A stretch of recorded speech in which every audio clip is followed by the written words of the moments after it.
Submission చేశారని వాళ్ళు తీసుకురావాలి. ఇన్నిసార్లు మండల వాస్తులని మీకు ఇన్నిసార్లు అవకాశం ఇస్తే పూర్వం మీరు తీసుకురాకుండా ఎట్లుంటారు? తీసుకొచ్చారా? హలో ఇప్పుడు ఎన్ని కేసులు file madam. Okay okay madam. Last case ఉంది మేడం. అయిపోయిన కేసు. ఎన్ని కేసులు ఫైల్ అయినాయి క్లాట్ లేదా?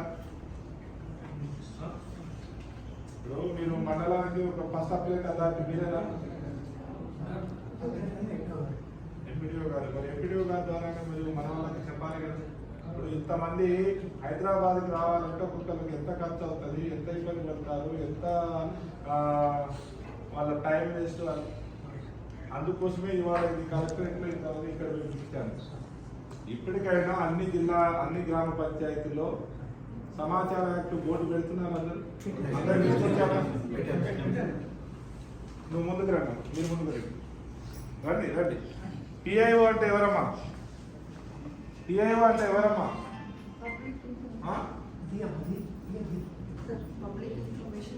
ఎవరు? చలో ఓకే, నెక్స్ట్ వదిలిపెట్టి అమ్మ నువ్వు రాదమ్మా, ఇట్లా రండి.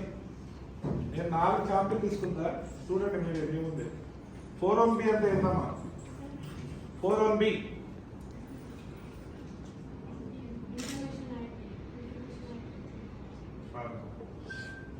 మీ విలేజ్ మీ 4B రండమ్మా. నెక్స్ట్ బాబు నువ్వు రండి. నువ్వే ఫస్ట్ అప్లైట్ అథారిటీ ఎవరు? ఫస్ట్ అప్లైట్ గ్రామ స్థాయిలో ఉంటే కార్యదర్శి, మండల స్థాయిలో ఎంపీఓ. నేను అడిగిన దాన్ని చెప్పు. గ్రామ స్థాయిలో కార్యదర్శి, secretary. Nice question. Register maintain చేస్తున్నా? లేదు నాన్న, నేను రిజిస్టర్. ఒక గౌరవ కమిషన్ దగ్గర కోర్టుకు అటెండ్ అయ్యేటప్పుడు మన ప్రజెంటేషన్ ఇవాళ నేనంటే ఇక్కడ వచ్చాను అర్థమైంది. రేపు లోక్ అదాలత్కి వెళ్తారు, హైకోర్టుకి వెళ్తారు, మిగతా కమిషన్కి వెళ్తారు. ప్రాసెస్ని మనం గౌరవంగా స్వీకరించాలా వద్దా? మన ప్రజెంటేషన్ చూస్తారు, మన పర్ఫార్మేషన్ చూస్తారు, మనం మాట్లాడే విధానం చూస్తారు. అది ఎట్లా? ఇప్పటివరకు ఎంతమంది మన గ్రామ సభ ఏజెండాను మెయింటైన్ చేస్తున్నారు? డిమాండ్ రిజిస్టర్ మెయింటైన్ చేస్తున్నారు? డిమాండ్ రిజిస్టర్ అంటే ఎవరైనా చెప్పగలుగుతారా? అక్కడ 4 పాయింట్స్. నేను మిమ్మల్ని కామన్ పాయింట్స్ అడుగుతున్నాను. వాళ్ళు అడిగిన అన్ని చెప్పడానికి మీకు ఇబ్బంది పడతారు కాబట్టి కొన్ని కామన్ పాయింట్స్. చలానాలు, రసీదులు, ఎంబీ బుక్లు, మీరు బిల్ క్లెయిమ్ చేసుకునే తీరు, ఆ విధానం అది మీకే వదిలిపెట్టేస్తున్నాం. ఇక వాటిలో జోక్యం చేసుకుంటే మీ దగ్గర నుండి సమాధానం దొరకదు. మీ దగ్గర ఆ రసీదులు, ఆ బిల్స్ నెక్స్ట్ పాయింట్.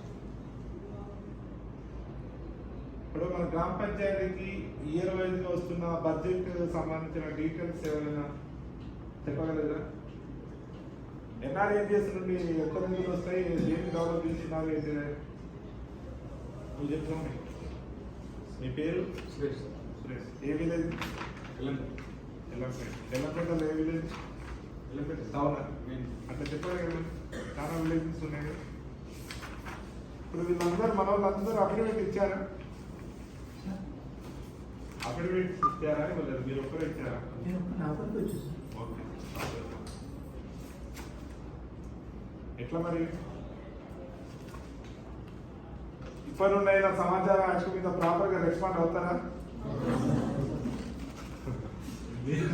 చెప్తుంటే వాళ్ళు చెప్పడం కాదు, వాళ్ళ నోటి నుండి వస్తే అది సంతోషదాయకంగా ఫీల్ అవుతాం. కనీసం వాళ్ళ సమాధానం రెస్పాండ్ కాకపోయినా ప్రాపర్గా రెస్పాండ్ అవుతున్నారు అనే దానికి అయిపోయారా?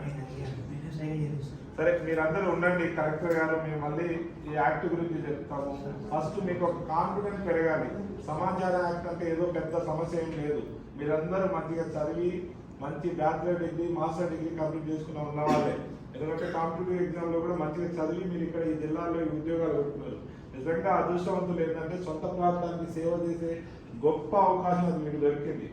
అదే అంకిత భావంతో, అదే సేవా భావంతో మీరు చేస్తున్న గ్రామాల పురోగతి కోసం, వారి శ్రేయస్సు కోసం ఇంకా శ్రద్ధ చూపించాలి. మీరున్నారు, మీ సొంత మండలం మీ సొంత మండలం చూసారా? ఎంతైనా కొంచెం ప్రేమ అంతగా ఉండదు. కానీ మనం మన సొంత మండలం కాబట్టి మన ప్రేమ, మన యొక్క అనుభవాలు, మన పనితీరు, మన సేవాభావం 10 మందికి మెచ్చుకోవాలి. రేపనాడు అక్కడి నుండి మనం వెళ్ళిపోయిన తర్వాత కూడా మన రికార్డు కానీ మనం చేసిన సేవలు మనల్ని కొనియాడుతూ ఉంటాయి. ఈ విషయంలో మీరు కనుక జాగ్రత్త ఉంటే చాలా బాగుంటుంది అనేది నా సూచన. రెండోది, ఎన్ఆర్ఈజిఎస్లో ఉపాధి హామీ పథకాలకు సంబంధించిన పనుల్లో కూడా అందరికీ జాబ్ కార్డు ఇస్తున్నారా? మీ విలేజ్ లో ఎన్ని జాబ్ కార్డ్స్ ఇచ్చారు బాబు? ఎంతమంది ఉన్నారు? 170. అందరు పనులు పాల్గొంటారా? మరి అందరు పేమెంట్ ఎట్లా క్లెయిమ్ అవుతుందా? ఎట్లా వచ్చిన వాళ్ళకి పేమెంట్ ప్రాపర్ గా అమలు చేస్తున్నారా? మరి వాళ్ళకి జాబ్ కార్డు లేకపోతే కనీసం వాళ్ళకి జాబ్ కార్డు వాళ్ళు పిలిపించి వాళ్ళకి అవేర్నెస్ చేసి వాళ్ళకి చేంజ్ చేయాలి కదా. పనికి దరఖాస్తు పెట్టుకున్నప్పుడు అప్లికేషన్ ఇవ్వమని చెప్తాం సార్. అది ఇచ్చిన తర్వాత మేము జాబ్ కార్డు ఇష్యూ చేస్తాం. ఈ పల్లె ప్రగతి సార్, గ్రామ ప్రగతి అంటే నేను పట్టణ ప్రగతి అని కొంచెం కన్ఫ్యూజ్ అయ్యాను సార్. ఎనీ పల్లె ప్రగతిలో పూర్తి స్థాయిలో అన్ని విలేజ్లకు బడ్జెట్ వచ్చింది కదా, దాన్ని అందరూ ఇంప్లిమెంట్ చేశారా? ఖర్చు చేశారా? ఇప్పుడు మన గ్రామాల నుండి మన మండలాల నుండి ఫస్ట్ అంతగా అవేర్నెస్ లేదు, కానీ ఇప్పుడు చాలా దరఖాస్తులు ఉన్నాయి. అన్ని వారు అటెండ్ అవుతూ ఉంటారు. అన్ని కేవలం సలహాలు సూచనలు ఇచ్చేసి క్లోజ్ చేశారు. ఎందుకంటే మీకు ఇక్కడ వరకు రానియకుండా అక్కడ వరకు రానియకుండా వారు రిక్వెస్ట్ చేసుకోవడం, అదేవిధంగా ఇన్ఫర్మేషన్ ఇవ్వడం, వారు కూడా ఫాలో కావడం చాలా మంచి జరిగింది. నెక్స్ట్ టైం అట్లా కాకుండా మీరందరూ మంచిగా రెస్పాండ్ కావాలని నా సూచన. కొంచెం ఒక హాఫ్ అవర్ ఉంటే ఆ ప్రోగ్రామ్ అయిన తర్వాత ఓకే వెళ్ళండి.